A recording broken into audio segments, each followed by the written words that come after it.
Hello दोस्तों, मैं चेतन देवपा आप सभी का एक बार फिर से स्वागत करता हूं अपने YouTube चैनल पे।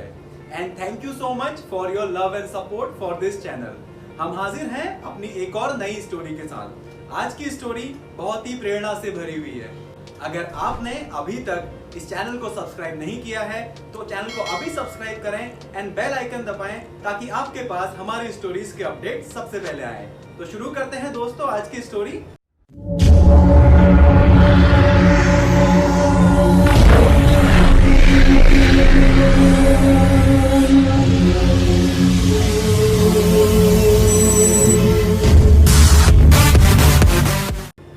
ये कहानी है एक किसान की जो एक गांव में रहता था। उस गांव के बाहर उस किसान के कुछ खेत थे। एक बार फसल बोने के कुछ समय बाद उसके खेतों में एक चिड़िया ने अपना घोंसला बना लिया।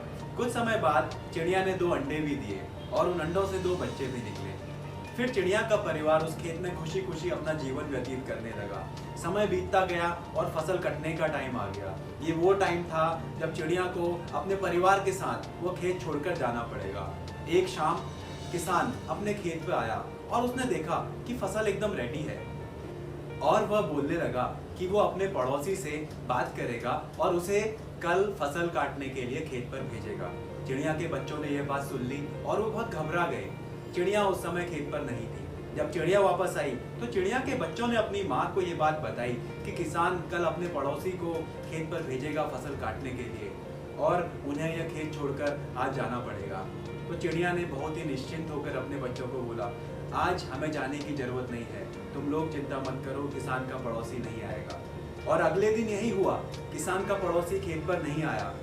बच्चे हैरान थे कि उनकी माँ को कैसे पता कि किसान का पड़ोसी आज नहीं आएगा। अगले दिन शाम को किसान फिर से खेत पर आया। उसने देखा कि उसका पड़ोसी खेत पर नहीं आया है और पूरी की पूरी फसल वैसी ही है। वो फिर से बोलने लगा कि मेरा पड़ोसी नहीं आया, लेकिन अब मैं अपने रिश्तेदारों से बात करूंगा और उन्हें कल खेत पर फसल काटने के लिए भेजूंगा। चिड़िया के बच्चों ने फिर से यह बात सुनी और वो फिर से घबरा गए। वो फिर से चिड़िया के पास गए। उन्होंने बोला कि इस बार तो उन्हें जाना ही पड़ेगा। इस बार किसान अपने रिश्तेदारों को बोलने वाला है फसल काटने के लिए। लेकिन चिड़िया ने बड़े ही निश्चिंत होकर बोला कि नहीं, आज वो रात नहीं है जब उन्हें खेत छोड़कर जाना पड़ेगा। किसान के रिश्तेदार भी फसल काटने के लिए नहीं आएंगे। अगले दिन यही हुआ, किसान के रिश्तेदार फसल काटने के लिए नहीं आए। अगली शाम फिर से जब किसान खेतों पर आया, उसने देखा कि उसकी पूरी की पूरी फसल वैसे ही है और खेतों पर फसल काटने के लिए कोई भी नहीं आया। किसान बौखलाते हुए गुस्से में बोला कि कोई भी फसल काटने नहीं आया, कल मैं खुद ही फसल काटने आऊंगा। चिड़िया के बच्चों ने उसकी यह बात भी सुनी और यह बात भी जाकर अपनी माँ को बताई। चिड़िया ने बोला कि बच्चों, आज रात हमें यह खेत छोड़कर जाना पड़ेगा। चिड़िया के बच्चे हैरान थे कि 2 दिन से उन्हें खेत छोड़कर नहीं जाना था, लेकिन आज उसे खेत छोड़कर क्यों जाना पड़ेगा। तो उन्होंने अपनी माँ को पूछ ही लिया कि माँ, आज ऐसी क्या बात है कि हमें खेत छोड़कर जाना पड़ेगा। तो चिड़िया ने उन्हें समझाया कि आज तक किसान दूसरों के भरोसे अपना काम करवाने की सोच रहा था। वो चाहता था कि दूसरे उसका काम कर दें और उसे नतीजे मिले।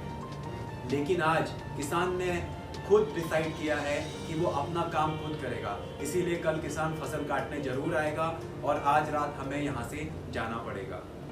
इस कहानी से हमें ये सीख मिलती है कि हमें भी दूसरों के भरोसे ना बैठकर अपने काम खुद करने चाहिए। अगर हम चाहते हैं कि हम कोई भी काम समय से शुरू करें और समय से खत्म करें तो हमें अपने काम खुद शुरू करने पड़ेंगे, क्योंकि दूसरे भी सिर्फ उन्हीं की मदद करते हैं जो अपनी मदद खुद करते हैं।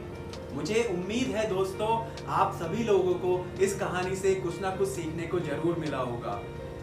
आपको ये कहानी कैसी लगी हमें कमेंट सेक्शन में लिख के जरूर बताएं और ऐसी ही और कहानियों के लिए चैनल को लाइक करें, सब्सक्राइब करें एंड बेल आइकन दबाएं। अगर आपको लगता है ये कहानी किसी और की जिंदगी में भी परिवर्तन ला सकती है तो ये कहानी उनके साथ शेयर करना ना भूलें। एक बात मैं हमेशा बोलता हूँ दोस्तों, वही होता है जीवन में सफल जो करता है मेहनत हर पल। आपसे अपनी अगली कहानी के साथ फिर मिलेंगे, तब तक के लिए नमस्ते।